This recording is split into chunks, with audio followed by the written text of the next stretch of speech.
welcome everyone. Thank you so much for joining us. I know there is a delay. It hasn't even started on Facebook yet, but you'll catch up with us when you get there. So, before we get started, Aaron, I don't know if you had a chance to share it on Facebook or not. Let me go ahead and notify because What should I hit to share? Let's see. just go to my page and just share it to your page. Okay.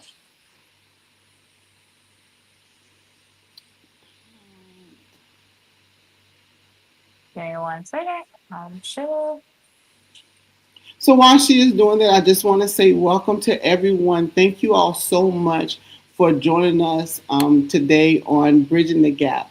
I am Prophetess LaTorcha, and today we're going to talk about recovering by purpose. And so the last few series we have been doing has been about purpose.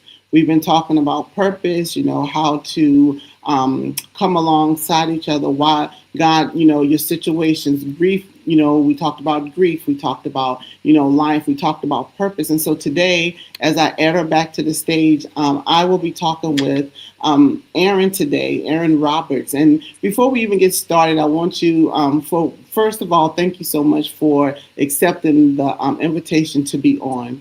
I want to give you a few minutes to say hello, give a shout out, tell us a little bit about yourself, and then we will go into the questions and we'll go into the conversation.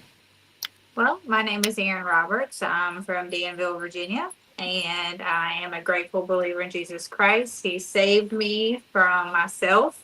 I love the Lord. I have an amazing family and husband and stepdaughter. And yeah, if you can find me at church or working all the time, that's pretty much my life. But I love it. I wouldn't have it any other way. Yes, well, thank you for coming on. I love your story. I've been there when you've given your testimony. I've heard, I've seen the videos. So, many people don't understand that, that, or I should say it this way, many people who have gone through things in life, they feel like they're disqualified because, the what they went through and how bad it was, that there's no way God can use them. And so even looking at the pictures and the videos that I've seen of you when you was in when you was going through what you was going through in life, that you ended up to where you are now. So let's talk about why recovery is by purpose. Well, I think that through my recovery, it was definitely, it's hard to think like, hey, oh my gosh, that happened to you. That's so bad. But for me, I'm glad it happened. And people are like, what, why? But it taught me so much about myself and how to be truly happy and to only chase after God instead Hmm. of even material things or drugs or people pleasing. It really just turned my life around because, before addiction, I wasn't walking with God. Right. And yes, it took that to get me where I am now, but I'm so Mhm. grateful that He was with me every step of the way and shaped me to who I am now. And one of the things that a lot of people really don't know that, but I had went through a period of addiction, and it wasn't a drug addiction, but it was still an addiction that it. And you said you really wasn't walking with God. I was walking with God, and so the transition of it, it wasn't an instant thing. It was I had to go through the process of becoming recovered so that I can now walk in um, the fullness of who God is calling me. And so many people, and I think a lot of people think if it doesn't happen instantly, God, I called on your name, Yeah. I became saved, but yet I'm still in a place where I'm still yearning for this. I still want, to fulfill the addiction or, the urges that I'm having. So let's talk about first the process towards recovery. Yeah. So for me, the first step was just being honest with myself, Hmm. not living in denial. Of course, the drugs did consume me mentally for the time. I wasn't thinking clearly. But Hmm. once I got to realization that this isn't the life that I want to live every day and in and out of incarceration, I would have sobering experiences that made me snap out of it and back into reality. But it definitely took a lot to get me to where I am now, but discipline, humility, perseverance. I had to fully surrender everything, not just a little bit, not one foot in, one foot out. I had Right. to completely change my circle and change my mindset, really. Hmm. And I'm glad you brought up the fact that you have to change your circle, because so many times, people are saying, well, now that I'm saved, I want to go back and help the ones that I used to walk with, the ones that I used to deal with. And what I've noticed is during that transition or during that time, they find themselves right back in the struggle again, because they think that they're strong enough and they're ready to pour people out, but they ended up falling back into the situation. And so, we always talk about how it feels when you lose someone that you have been spending time with, but sometimes that separation is a lifesaver. Yes, absolutely. I Mm-hmm. would say my pastor would say growth without change is impossible. So I Mm-hmm. had to really take that into applied and be intentional. Whereas like when I first got sober, I had to move away. I had to change my surroundings. I had to get rid of the old phone, stop talking to people who I was using with. And, now I have, of course, started a recovery group and I may see some faces of people I use with, but I've been sober so many years now where I can help. But am I going to go to where they're hanging out? Absolutely not. You got to have boundaries in place. Right. And some people may never get to where they can ever see certain people again. But you know, when God gives you a heart to help others and compassion and strength, you know what you can and can't do. Right. Stay prayed up, of course, in all Mm-hmm. situations. But my pastor sharing this past Sunday, she said you need to pray before, during, and after, like anything you're going through. Yeah. So, I have to always remind myself I need to pray, I need to pray, I need to prepare. You never know. You Yeah. could have somebody walk in that relapse that day and you want to be able to help them, but you also want to be prayed up and know what to do in those situations. And it's very important. I think sometimes as Christians, we forget. We forget the journey that we've gone through. And it could go both ways. It could go to a place, and I really love your heart, because you are so passionate about what you do and how you want to help people. But, sometimes it could go either way, where, they start looking down on people. Well, Yeah. I've arrived, and God has brought me out, because they know that if they ever fall back into that, the magnitude of what it could be devastating in our lives. And so they're moving in a place where, no, I don't want to have anything to do with you. No, I don't want to, I don't want to have anything. And so, like you said, there has to be boundaries. And I think that's something as Christians, we really don't teach the disciples how to have boundaries, because in becoming recovered, you have to have boundaries, not just for people, but just for yourself. So, why is it important as we are setting up boundaries that you set realistic boundaries, so that you won't waver one way or the other? Well, for me, boundaries was very hard at first, of course. I knew I wanted to make sure certain doors were completely closed instead of Hmm. some people keep a door open. Like if I knew an acquaintance who I used to use with, block them, simple as that. But it was Hmm. really hard. It was also a learning process. Like as I was moving along in my recovery, I Hmm. learned new things and I'm like, okay, I got to eliminate this person in my life. I don't want to see the negativity. I want to go the positive route. And Right. I don't want anything to creep back in my life. But Hmm. changing my people, places, and things was definitely the strongest boundaries I had, and I still stick with them to today. Right. And so, everyone that's coming in today, thank you again for joining us. This is Bridging the Gap with Prophetess LaTorcha, and I have with me Aaron Roberts. And so, for everyone who's commenting and saying hello, I can see your comments. Hello, hello, hello. And Aaron, one of the things that I realized, and I didn't go through the STEP program. I didn't go through the because I didn't even realize that I was having an addiction when I was going through the things that I was dealing with until I got out of it. Yeah. And one thing that I love about it is how God allowed me to be in a place where I was able to. He walked me through it. So I'm so thankful Yeah. for how God used me and how God walked me through it. That I didn't have to go to a recovery program. I didn't Yeah. have to have groups where I would sit down and I would talk with people. But yet at the same time, I still went through the tremors. I went through the coulda, woulda, shoulda moments in my life. But with God, I realized He allowed me to become clear in the Yeah. way I was thinking. In the way I was using it as a crutch. He allowed me to see my love is greater than what you're going through. And so, I can only imagine. So when I talk to people, and they was like, you don't understand. You've never been an addict. And I'm like, I have.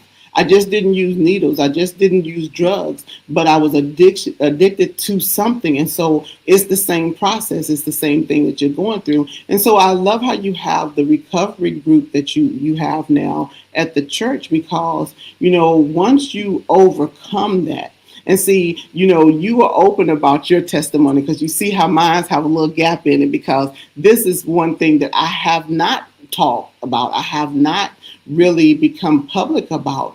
And so that's why I'm sitting here, even talking to you. I'm like, Lord, right now is not the time for me Yeah. to tell my testimony, but I'm so glad that you have that recovery, because we talked about recovery by purpose. And so the thing of it is, when you realize that what your purpose is in life, recovery is just a process of what you have to go through to step into your purpose. So let's talk about, now that you have gone through the journey, how you now understand what your purpose is. So it isn't just about like just staying sober to me. It's about living the life God rescued me for Hmm. and what He saved me from. Now my past has purpose now that I'm able to help people. Um, I remember when I was in my addiction and I just felt so hopeless. And I'm like, Right. I tell my husband and my friends, and I'm like, I remember sitting in a gas station parking lot and I would look around everybody in their suits, just getting off work, living their normal day to day life. And I remember sitting in the car about to go score some drugs. And I'm like, that'll never be me again. I lost all hope, in Hmm. that moment. I did. And that's so crazy to think back on, because look at, my life now. All you have to do is make steps to change your life Hmm. so it can get better. Don't ever think that you can't change something in your life, through God and through people who hold you accountable. That's really Hmm. important too. I had to surround myself with people who are like, no, Aaron, no. Even today, correct constructive criticism, I am so accepting of. Whereas in the past, I would just run. Hmm. I was a runner. I was going to do what I want to do, very rebellious. And that led me down the wrong path. And I think one of the things for me, even in the addiction, it was not having a clear thought. Like I didn't have a Yeah. clear mind.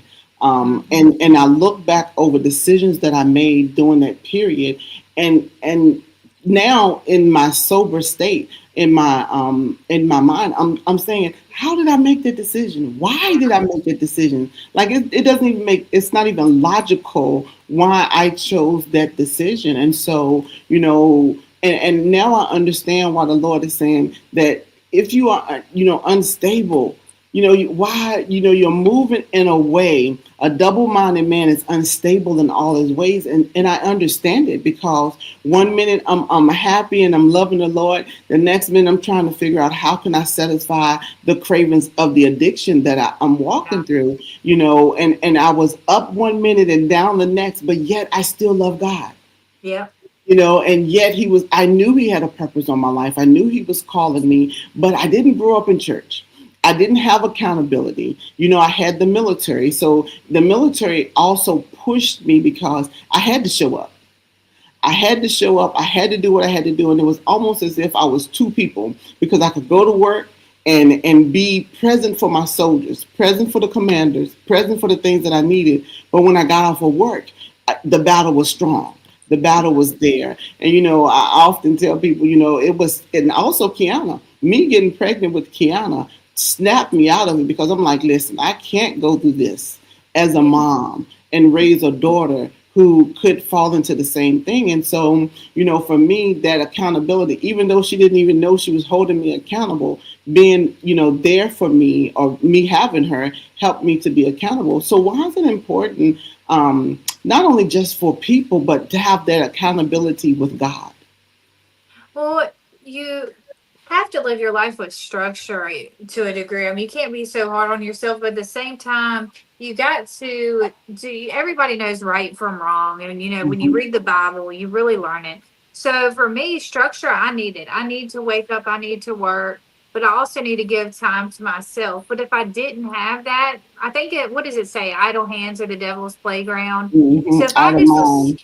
Yeah. So if I was sitting at home all day with no job, no true friends, not a good church to be involved in, I would probably slip back into my old ways because I would be bored, curious. My mind would wander. And you know how your mind is when you're Yeah. sitting at home all the time. So I think it's really important just to, stay busy, find your calling, find your Hmm. purpose, and people who Hmm. you enjoy to be around that do hold you accountable. Because I don't want a friend that's just going to say, "Oh, let's go do this," but they know it's going to harm me. Like Right. that's not a friend to me. Right. So, yeah, just surround yourself with people who are who you aspire to be like, and not people who aren't doing that as good as you. And I'm not saying look down on them by no means. I'm just saying Right. when you're trying to grow, you have to surround your people with that mindset. Mhm. And it's funny that you said that because I was just talking to my daughter yesterday, I think it was, and I told her, I said, when I look around and I'm the one in the room that everybody's asking questions for, I'm the one in the room that everyone is trying to glean from, then I'm in the wrong room because now it's not challenging me to do better. It's Yeah. just keeping me at a place where I'm always feeding others, but I'm not in a place to be fed. And it's very dangerous to be in a place where you're not getting fed, where you're Yeah. not being challenged, or you don't have anyone to glean with. And I said, I have to now reevaluate my room because now I'm comfortable. I'm the go-to person in the room, and I don't want to be that person. I want to be in a room where I'm uncomfortable, but a Yes, good absolutely. uncomfortable, and a comfortable that where I'm striving to be like the person, like the people in the room, Yes. where they're going, the goals that they have, the passion that they have for God, because we can always grow. And I think as long as we allow ourselves to stay at a certain level and never grow, then that's when we become stagnant in who God is calling us, because now we are now becoming distracted. Yeah. Oh, well, I know that sister so and so is going to need me because she's always calling. Oh, I know that brother so and so need direction, because he's always calling. And then you find yourself now not people pleasing, but trying to be there for the people, where you're not spending time with God. You're not, in a place where you are aspiring to be something else. And so, let's talk about the transition. How it's okay, even with recovery, to be able to move from level to level, from elevation to elevation, and not have a sometimes we have that guilt where, oh, I'm leaving the people behind. But why is it important for us to continue to grow in God and with people? Well, I think to me is God has been there with me through this journey. Is He's filled me with hope and compassion for others, but I'm not where I used to be. So in order to grow, I continue. I take leadership classes. I read my word. That's key because you've got to stay prayed up. You got to stay in your word. Mhm. But it's okay to take time for yourself or take a break from certain people or just completely remove them to your life so you can step into Mhm. that next level so you can grow. And Right. it's okay to shut the door to your past, completely if it's the person's harming your future. But I definitely think staying in my word. Now with me, I really want to, and I've been praying about. I just want to just shed light on it, hope, encouragement, and compassion. That's why I had so many people message me about recovery that I was like, let's start a group. So once a week they can come and we all heal together and Mm-hmm. continue moving forward. Then continuously message people with no solution or, what am I going to do? I'm just going to keep telling them, giving them resources to out of Right. town, but we need something here. We need to help the Right. people here. And now that I'm strong enough and I'm surrounding myself with great leaders, Mm-hmm. especially in my church, and I have a good team, I'm confident, I'm comfortable, and I'm ready for God to keep elevating the group forward. Mm-hmm. And, when people message me, I'm like, hey, come to my recovery group. Now I Right. can get them in some praise and worship and get them in the word, show them the love of Jesus, and they Mm-hmm. can see for themselves multiple people in the room that Right. are doing amazing. Not just me, other people are there that can help too. Right. And that's amazing because you're able to see that, even with me coming back to Romania, my question was like, okay, God, what's next?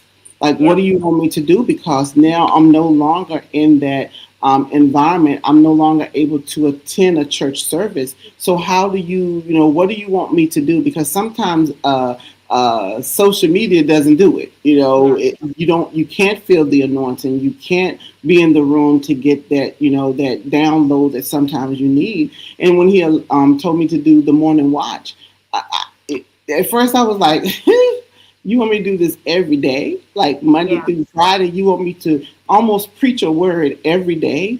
And at first it was overwhelming, but I didn't even realize how it was strengthening me, getting Yeah. into the word, being able to now get the revelation and the knowledge from the word, the stuff that I've read over and over again. But there's now a new revelation that's causing me to be able to not only sustain, but now go higher to where, people who are struggling with who am I? What do I do? How do I walk with God? When we talk about purpose, and many times people ask me, I don't even know what my purpose is. Prophetess, what is my purpose? And I would always tell them, tell me your pain point. Yep. If you tell me your pain and you tell me your story, I can pretty much tell you what your purpose is. And of course, you have to go to the Lord. You have to pray. You have to seek guidance. But 9 times out of 10, what you've gone through, your pain, is your purpose, because you're Right. going to be strong enough to reach back and for someone else. And so, when you have, and you say that you are in a better place now, what are some of the things that you are doing for others that you wish someone would have done for you? Support. I had a good support system, but I had burned my bridges. You Mm-hmm. have to build that trust back up once you do that. But Yeah. what I noticed talking to others is they have burned their bridges, or they have family and addiction as well. So they can't, they're secluded and alone to fight this battle alone. So just tell them that God's always with them, God's always there, but support Mm-hmm. is number one. You've got to have that. And I mean, some people that come to recovery groups may not be Christian yet, but them seeing the love of Jesus and getting a taste Right. of it and seeing that light shine in others, I Mm-hmm. feel like that right there, they have us to Yeah. support them on their next journey. So, and I can teach them, hey, you should read this book in the Bible. That helped get me through this hard time. Yeah. And we always tie scriptures in and open up and praise and worship. So, I just support is definitely key. Because you want to have people that, like you said, have boundaries, hold you accountable, and like there's people I check in with that haven't showed up that said they were coming, and I just want them to know they're missed and loved. And Right. yeah, just Yeah. that And that's that's important, especially so even in being a Christian and moving with God, we have to get to a place where we are able to love, even if and sometimes you have to love from a distance. Like I don't hate you, but because of where God has taken me, I have to love you from a distance, because, as you said, like the boundaries. If you are causing me to go into a place, then I need my boundaries. If yeah. you are, causing me to feel some kind of way, I have to set boundaries. And I remember talking with you, and you said, that you was a people pleaser. And that Mhm. was a part of the reason why you got into a lot of things that you do. But, so many Christians are people pleasers. that they're not coming to church, unfortunately, for God. They're coming for people. I'm Yeah. coming to be there with people. Or I'm coming to have my friends, or I'm coming to spend time. Some people, unfortunately, look at church like a social club. I just want to get there on Sunday so I can be friends. But we really have to um, instill in people the love of Christ. And Absolutely. I really think discipleship is the key to everything, because once you disciple them and you train them and teach them about the love of God, then they know, even if I can't get to you, even if you can't pray for me, I know that God will never leave me nor forsake me, that He will always be there. So I can just cry out in the midnight hour and know that I will get the comfort that I need. I will get the stuff that I need to get to that next level. And so Aaron, when you are going through that and you look around, is there, okay, so for me, let me say it this way. For me, God has given me a silent cry, and Mhm. giving me the ability to hear the silent cry of women, because I was a woman that had the silent cry, where I showed up and I had everything together because my mask was always on point. And so I would Mhm. show up, but I was crying inside and I didn't know how to release it. So the Lord has given me the ability to go in the room and I could hear the cries of the women in the room and men now. So what has God given you the ability to see those that are hurting who never say that they're hurting because of addiction? Well, normally when I am out in the community, I've went up to people and I've prayed with them. God will just give me a nudge to go talk with or pray with that person. Hmm. And recently, we went out to eat at a restaurant and invited somebody to church. She ended up coming after receiving prayer, and she said, text me the other day, I haven't came to church this consistent in years. All she needed was somebody to ask her if she needed prayer for Right. something, and then she got baptized. So, like, when God's given you that nudge, Hmm. you've got to act on it. And there's times we're all guilty of where God's telling us to do something and we pass up the offer, but then you look and you do it. And this girl's been coming to church every week, gets baptized, and it's like, you were listening to what God Yeah. said, and He's going to bless you for that. But also, you're giving this person the hope that she needed. So it's Right. really cool to you got to be in tune with the Holy Spirit and, Hmm. have discernment is key because, sometimes you're like, should I do this or should I not? This isn't, if it doesn't feel right, then you Hmm. definitely should. You got to have a peace about it. But showing the love of Jesus, like I remember in rehab, we would go out to different hotels and pray with people. We'd offer food and Hmm. prayer. And I was like, I'm so shy. I didn't want to pray. I'm new here. And, they're like, just do it. It's just a conversation with Jesus. And it makes you Hmm. feel so good. But also to see the change in them makes you Hmm. feel good because you're listening to the Holy Spirit. You're Hmm. doing what you're supposed to do. So just basically use your discernment, pray, Hmm. and ask God, like, hey, give me that nudge of when I see somebody to walk up to them boldly with my Hmm. faith. Because you Right. got to be bold about it. You got to be confident. You can't just walk Right. up to them shy and be like, hey, you got to come confident. Excuse me. Right. Excuse me. And what I love about you, Aaron, is the fact that because so many people allow our past to hinder them. They're like, oh my God, I went through so much. When I look back over it, many times they become stagnated because my past has disqualified me. But you're like, listen, and even when, sometimes, even when you are doing things and moving and you're learning, like everyone else, like, I haven't arrived, but I just love the humility that you have when you do something and you're like, oh, yeah. Listen, I'm learning.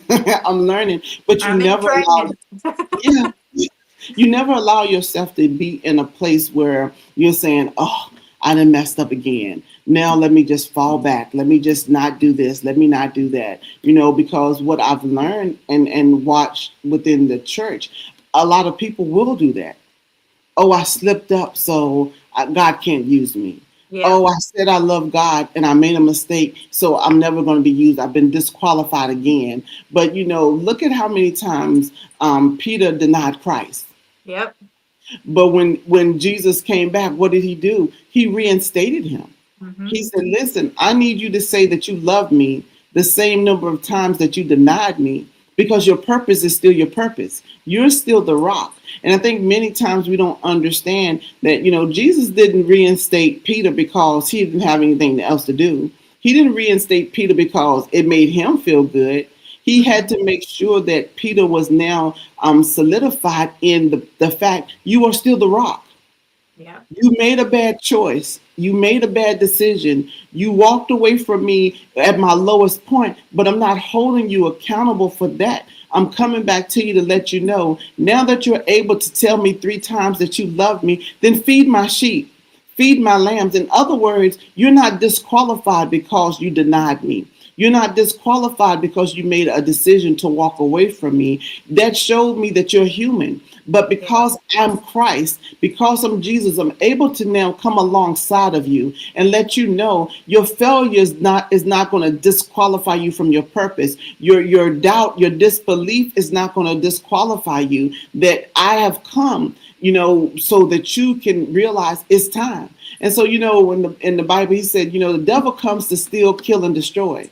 Yep. But I come that you may have life and life more abundantly. And that tells us, yes, our dreams may have been stolen. The enemy may have taken stuff from us. But Jesus said, I came so that you can be restored. And I think that's something that many people have to know, that if Peter, who walked Yep. away from Christ at the moment that he needed him the most, can be reinstated by Christ, because I've noticed that sometimes it's the church folk that will disqualify you when God has qualified you.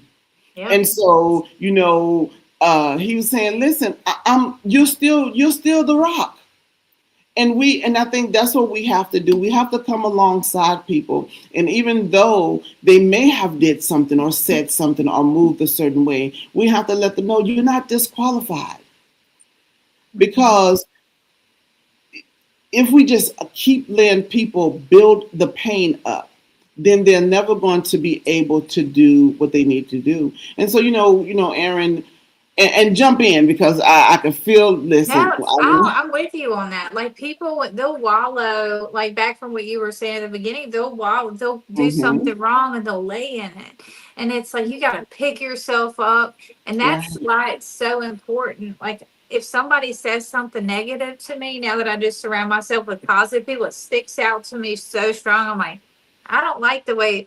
I was telling them, actually, went to the hair salon earlier. And I was telling my hairdresser, I was like, you got to speak life. Like we were talking about a situation, you got to speak life, you got to speak mm-hmm, love, you got to speak Jesus. You can't talk down and negatively. Even if you're having those thoughts, start by speaking the opposite. Say, right, I love my life. Life is today is going to be a good day. Thank you, yeah, God, for waking me up. You have to say those things. yeah, And there's times where I think things in my head and I don't say my loud, but you need to speak it. It mm-hmm, does so much good for you. And that's something I need to start working on myself, is speaking it more. Because, I'm by myself all day and I think it'd be weird if I was just sitting here talking to myself, but I need to just yeah, talk to God, more instead of just right, saying it in my head. But right, surrounding yourself with positive people. But when you do hear that negative, tell that person. There's nothing wrong with a little mm-hmm, person. Like, hey, don't, just because you made that mistake, there is grace in right, this, like, right, and then give them an example of your life. But most of all, listen to them and then mm-hmm, talk. You don't want to just bombard them with, well, if I can do it, you can do it. You got to meet people where they're at yeah, and yeah, then help guide them. yeah. And there's been times, and it's so funny because people see me now, they see me as this strong person, that I can come to you for anything. I can ask you a question, I can ask you a guy. But there was times where I would go through life, and people would say, well, did you pray about it? When I say, if nothing irritates me more than someone who come to me when I am being in a vulnerable place and letting you know what I'm going through, and they say, well, did you pray about it? I want to say, just get out. Just leave me alone. Just because if Do you not think that I've prayed? Before I even come to you, do you not think that I've taken the time to pray, to seek God? But because Yeah. of the pain in my heart, because of the noise that's around, I can't hear God the way that I need to hear Him. So I need a space so that I can be vulnerable, a space. I don't need you to pat me up. I don't need you to come, give me a pacifier. I just need you to give me space because for me, I have to hear myself say what the problem is so that I can now decipher in my mind how to now fix that problem, how to go to God with the problem. And so, like you said, don't come alongside of me and ask me if I prayed about it. Listen, if you see me struggling, just start praying. Like, I Yeah. don't have to give you That's one permission. thing too. Just go and start praying for Yeah, someone. If they're telling you something, just pray for them. And then, like, yeah. sometimes that's all some people need is just a little bit of encouragement and encourage. That's why I Mm-hmm. love Kim, who you had on here last week. Sometimes she'll just send an encouraging word, and it's not like I'm having a bad day, but it's right on time. You Right, know, encouragement is definitely something that's helped me throughout this whole journey. Hearing people say, "I'm proud of you," uplifting me, even in the small victories. You know. right. Right. And and even, there's times where it's funny because I will come up to Apostle Sharon and the Lord would say, speak a word. And I'm like, to Apostle Sharon, what do you mean? You can't send another apostle? Like, what do you mean? But we all need encouragement. We Yeah. all need to be encouraged in one way or the other. It doesn't matter. I think if we remove the titles and see that we are all human, we're all going through this thing called life. I may not be going through your struggle, but I'm going through a struggle. I may not be dealing with the same issue that you're dealing with, but I'm dealing with the issue. And that's why I really love how God has even opened the door where I'm able to even ask other people that I've never met before, people that I've never seen that's all over the world, to now be a part of bridging the gap. Because if we don't bridge the gap, then how do we get over? How do we cross over? If I'm struggling with certain things in my life, and we have a lot of taboo stuff in church that is best just not to talk about it. But 9 times out of 10, there's at least one person in the church dealing with what we're trying not to talk about. And Yep. it's time for us. And so, when we talk about recovery, it's funny because you said you don't want to be in the house just talking out loud. I just said it today on the morning watch. I had to have a talk with the woman in the mirror. Like, I was Yeah. like Michael Jackson. I had to have a talk with the woman in the mirror. Like, listen, you're gonna have to get it together. You're gonna have Yeah. to figure it out. You're gonna have to do the things. And then I'm praying because I'm like, oh, Lord, this is gonna be the best year of my life. Yeah. I have declared it. And so, listen, woman in the mirror, you're gonna have to get it together because Yeah. these are the things that we have laid before God. And it can get easy, with you talk about accountability, but I'm like, do I want to get up? Because I Yeah. don't have a job. Do I want to get up? Do I want to go do this or do? But it has to be discipline. Where I'm saying, listen, even though I have nothing, no one to check and see if I'm doing what I need to do, I still need to do what I need to do. God, Absolutely. how do we do it? And I think that's important for us to understand that. So, and you haven't really gone into your testimony. And I know a lot of people have heard your testimony, that from the church and from other social media platforms. But I do want you to give us a short version of your testimony of what you've gone through, because I think people look at us now and they don't understand what God has brought us from, that we're able to now say, you can get through this. But they're looking at you and like, no, you're too polished, you too well put together, you're smiling too hard. There's Yeah. no way that you can do it. So tell us a little of your testimony. Well, long story short, there's every time you say a little snippet, there's a different part that come out. I was started using drugs when I was around 29. 35 now. In 2022, I finally got sober. But what led to my addiction was relationships, people Mm, pleasing, hanging around with the wrong crowd, going through a bad day, and the drugs being there. I started off using pain pills. And that led to heroin, which led to fentanyl. The next thing you know, somebody introduces me to a needle, and that made it even worse. And what bad addiction, even worse. I didn't know it Mm-hmm. could get much worse. Going in and out of jail, and not only Virginia but North Carolina too. Just always running, always chasing a drug. But in jail, that sobered me up to where I was like so upset, because I was like, how am I ever gonna, because I have a degree in psychology, and I was like, how am I ever gonna work in mental health again when I'm a mess? But God redeems all things, and He's a Mm-hmm. restoring God. So I have a great job now. I have an amazing husband. We have a beautiful home. There was once when I got out of jail in 2022 for the last time. Oh, no, wait. I got out of jail in 2023. When I got out, I didn't have a car. I didn't have clothes. I didn't have a house. I had ruined my family didn't trust me. They didn't want to be around me until they knew I was serious. Because they wanted to see if they say in recovery, does your audio match up with your video? They wanted Mm-hmm. to see that I'm not just talking the talk, I was walking the walk this time. So, I had to humble myself. I had to go to rehab. I went to two rehabs. The first one for 3 weeks, got kicked out, and I slipped. I did relapse. And Mm-hmm. during that relapse was the only time I ever overdosed. And which I'm actually shocked. But by the grace of God, I came out of it. I was Narcan. I Mm-hmm. decided to go to Regenesis. I went to my mom's house, and she could tell something was up. That Narcan makes you feel terrible afterwards, because it takes all the drugs out of your system so fast.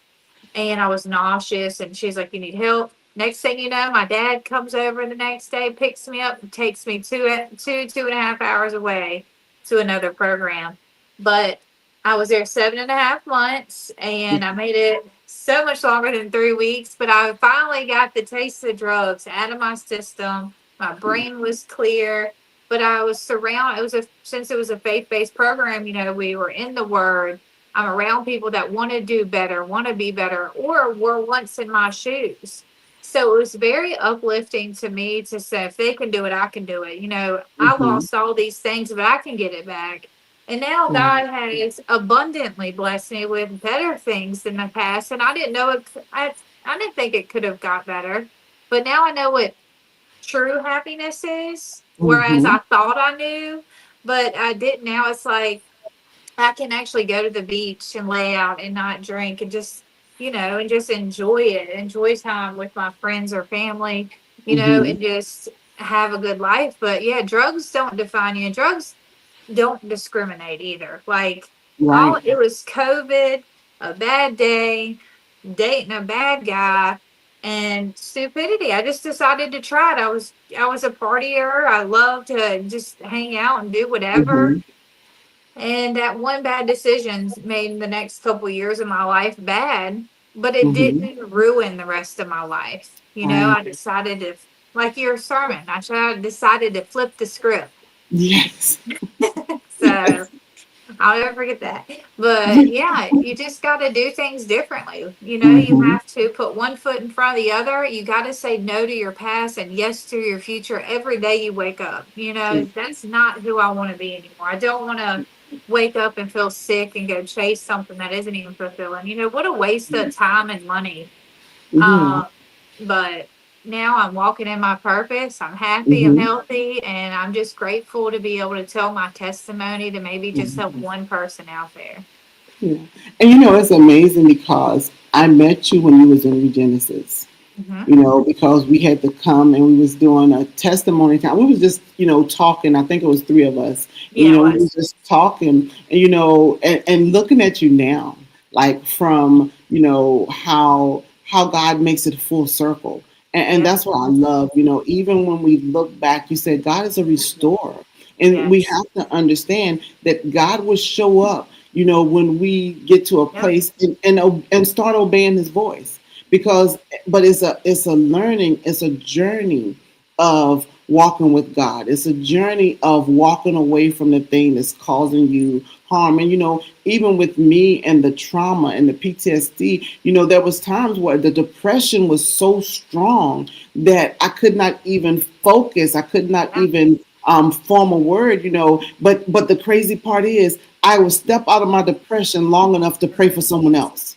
I would Yep. step out of my depression long enough to pray, to go into the enemy's camp and snatch back other people's stuff. And then as soon as the prayer was over, I'm back in the bed. I'm suicidal again. I'm having suicidal ideations. Why? Because I was still going through my process of what God needed for me.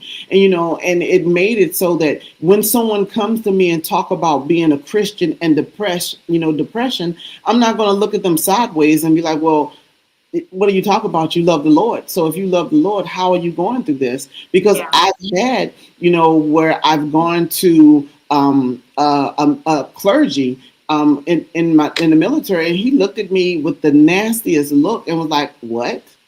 Yeah. What type of mom are you? What type of person are you?" And that made me feel even worse because now I'm ashamed. Now I'm worried, are you going to go back and tell my command? Because the command never saw me as nothing but a perfect soldier. So now you're going to ruin my reputation. So, Yeah. of course, the enemy had all these things coming, but it's the same, I had to overcome what I Absolutely. was labeled by. And that's what I love about how you have now overcome the labels that was put on you. That you was able to now be there for someone else. And someone who's watching right now may feel like they're never going to be able to get through it. You're never going to be able to be in a place where, you're looking at me and you're looking at Aaron and you're thinking, there's no way. Where I am, there's no way. And it may not be addiction. It may be depression. It may be suicidal ideation. It may be shame. It may be guilt.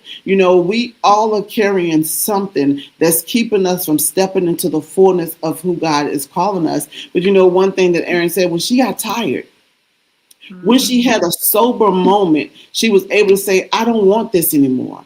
I no longer want this life. And it's in that place. I had to get to a place where I looked at myself in the mirror and said, no, I'm not going to be fake because when I walked out the house, I showed up perfect. I had Yep. it all together, but I knew that at the moment that I walked back in the house, that I would get into the tears, I would get into the feeling some kind of way. But I had to get sick and tired of being sick and tired. Yep. That's And and right. and many of you, go ahead. I said, that's right. And who cares what other people think about you or say about you? Like, Hmm. people looking at you as shame isn't the right person. Yeah, That's why you just got to be intentional with who you share with, too, because yeah, I had people share my mugshot all around town, make fun of me, but not one of them sent me an application to rehab. So when I go right. do mugshots in town and I see somebody I know, you can ask my friend who works admissions at a rehab. I would I would text her a mugshot and be like, I'm gonna get them an application, or I'd message a CEO that worked in the jail that I knew from Hmm. high school, and I'd say, hey, can you bring them this application? Here's the link. Can you print it out and have them fill it out? You know, Right. just beating somebody up, because you never know what people are going through. You never Right. know if that could be a family member of yours. And Right. the judgment is, there's no need for that. All you can do is kick somebody while they're down. You should be lending your helping hand if you're strong enough. That is, you Yes. should.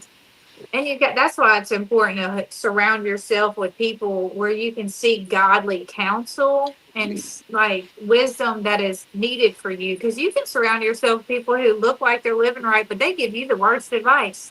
Listen, every time, and then you you're sitting there like, but You're like, that's why what you is have to. this? That's why you have to have discernment. That's why you have to be able to trust God for yourself. But one of the things that I've also noticed is people mistake discernment um, for trauma triggers. And so they noticed something about someone and they're like, well, I don't want to, it's something about that one. No, that's your trauma trigger. They're reminding you of the person that you used to be. They're reminding you of the struggle that you used to go through. If I've been an alcoholic all my life and then somebody walk in who's an alcoholic, then I may feel some kind of way because why? I haven't faced what I used to deal with. Because sometimes we would come out but we never really pull that root up. We never Yeah. really pluck that seed out. And so, we have we're not drinking, but we're Yep. fighting the urge to do it every day. But then Yep. we see someone else, and then we're acting funny towards them. We're treating them a certain way. But we have to really be able to have the love of Christ, and I think that's the main thing, especially in Absolutely. recovery, especially in walking in purpose. We have to be able to move in the unconditional love because we've been trained that love has conditions. I will love you if you love me. I will Yep. love you if you do this. I will love you as long as you are not making me feel a certain way. So we have been accustomed to love with conditions, but we don't know how to really move in unconditional love. And that's what we need for a purpose, for recovery, to get over grief, to get over pain, is that unconditional love. Absolutely. Hmm. And so, Aaron, can you believe we've almost gone through an hour? Oh, really? I Yeah, can't. yeah. I have my thing silenced and I can't see the time. So and it goes so fast because, and it seemed like as soon as we start getting in deep, you look I at know the time and you're it like, did. oh, it's time to go. So is there anything that the Lord has laid on your heart to say to anyone who's watching or anyone who's watching replay? Yeah, so I mean, it doesn't matter what you've been through, like whether you said it's depression, anxiety, addiction. If you're in a relationship of abuse, that was one of my issues was the abuse I endured. No Hmm. matter what you've been through, God can help get you through it. It's the most important thing is the word support. I mean, you've got to surround yourself with people who want best for you, not Right. people who are just smiling in your face. But like you said, the Lord word love. You got to show love of Jesus. You got to love yourself. When you look in the Hmm. mirror, you need to work within deep, but read your Bible too. I mean, there's so many key factors you can do. Um, but start somewhere. Right. Even if you are struggling with addiction, find a recovery group. If you're Right. struggling with depression, it's okay. Counseling, to me, I loved counseling when I went through it. It's a chance for me to talk to somebody that doesn't know me and can give me an unbiased opinion. Right. And like us girls, we love to talk. Like, what? There's no Mhm. shame in that. Don't beat yourself up. Just wipe it off and just keep it Right. moving. But you got to also say no to things. Like, that was my thing. Hmm. The word no was so hard to me. You have to say no to things that aren't good for you, no matter how hard it is. Like on Hmm. Facebook, if you know somebody's not good for you and they're bringing you down, don't just unfriend them where you can see them pop up or where they can add you back. Block them so they're out of sight, out of mind. You got to be very intentional. You got to stand up Hmm. for yourself Right. first so you can heal, you can grow, and you can get to where you want to be. Don't, I know a lot of people live in doubt and denial and they're not worthy. A lot of, I thought I wasn't worthy for so Hmm. long, but God will show you that you are. You are worthy, you are capable. And yeah, that's pretty much all I got to say. Well, thank you so much, Erin. Thank you for saying yes to being on Bridging the Gap. And and if I were to leave you all with anything, it's just trusting God. Like, Absolutely. one thing that I want to reiterate is how Jesus walked with Peter after Peter denied him. And Peter denied him in his worst. And when he went through the worst time of his life, being nailed to the cross, being beaten under, unrecognizable, but yet when he rose again on the third day, he went back and he restored him because he understood that his purpose was greater than the denial. His purpose was greater than him walking away. And so, I tell you that wherever you are right now, God has greater for you, that you will be able to step into that next level. It may not look like it right now, and it may not feel like it right now, but I promise you, if you just continue to walk with God and hold on to his unchanging hand, that even in the darkest place, he will still lead you to the light because he's God. Jesus loves you. That's why we allowed him to come into our hearts to be our Lord and Savior. And so, and if you have not received Jesus and you're watching and he's not your Lord and Savior, all you have to do is say a simple prayer. All you have to say is, I'm a sinner. God, forgive me for my sins. And I asked, and I know that you died on the cross and you rose again on the third day with all power in your hand. And I asked you into my heart to be my Lord and Savior. And so if you repeated the words, or if you go back and listen, repeat the words that I just said, guess what? You're just saved as I am. You're Yeah. just as saved as Aaron is. And guess what? That means God is going to help you and nourish you and give you the strength to be able to step over on the other side. And don't look at my now. Don't look at Aaron's now, because my now, it took me a process to get here. There was times where I didn't believe that I could make it. There was times I didn't believe I was worthy enough to even be called a child of God, let alone be doing anything in the kingdom. But God. So that's what I want you to do. But God, don't listen to the naysayers. Don't listen to them. And you may find yourself where you have to encourage yourself. Mm-hmm. But Aaron, we have been in a place where I had to encourage myself. I had to tell myself, get off the floor. I had to tell myself, go brush your teeth, go wash your body, go put clothes on, just go outside, just do something. But I had to encourage myself. So don't, and if you slip, and if you make a mistake, and if you stumble, it's okay. Give yourself grace. Don't stay there, but give yourself grace to say, I made a mistake, but yet still go to God and said, I made a mistake. Because you don't have to go to anyone. It's only like David. God, is only you. I sinned against you and you only. Yeah. So help me, strengthen me, and ask the Lord, bring me people that's going to encourage me, that's going to walk with me, that's going to be able to help me to get to where I need to be. And so God will be there every step of the way, because his word says that he would never leave you nor forsake you. So don't give up. Hold on. And again, Aaron, thank you. Thank you so much for saying yes. I always love listening to your testimony. And so Thank I'm you. going Thank to you. end the live, but Aaron, I need you to don't click off, Okay. because but you all, if you need me, I'm only a call or a text away. And I'm sure if you reach out to Erin, she will be there for you. She will lead you in the right direction. We're only a text or a phone call away, so do not hesitate to reach out to us. So you all have an amazing, amazing night. I love you. I will see you back here Thursday for another Bridging the Gap. All right. Bye-bye.